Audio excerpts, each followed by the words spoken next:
Iho, you shouldn't be here. Di ba nag-usap na tayo? Magbabakasyon ka muna and I'll take over the company. Ikaw ang dapat na wala dito, Ma. You're retired, di ba? You're supposed to be the one enjoying your time. At ano, pabayaan kong malugmok ka dyan sa sitwasyon mo. Tignan mo nga yung sarili mo, Raymond. Ano ba nangyayari sa'yo? Till now, di pa rin ako makapaniwala na gawa ni Charlene to. Ano pa bang kailangan gawin para matauhan ka? Bakit niya nagawa to? Bakit niya ako napalitan agad?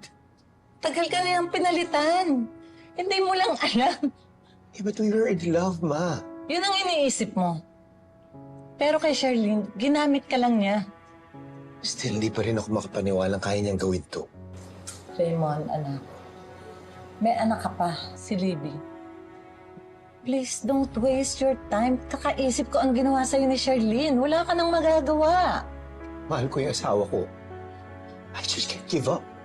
Ba't pa pinaglalaban mo, ikinuha na nga ng iba? Mas makakabuti sa'yo, magsimula kang muli. Paano? Well, begin with a clean slate.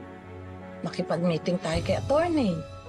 Let's ask him kung anong grounds na pwede nating isampa kay Charlene para sa annulment niyo. What are you talking about? Annulment? Yes, Raymond, kailangan harapin mo ang realidad. There was no marriage between you and Charlene. Lahat yun pagpapanggap lang. Isang palabas. So, therefore, walang saysay.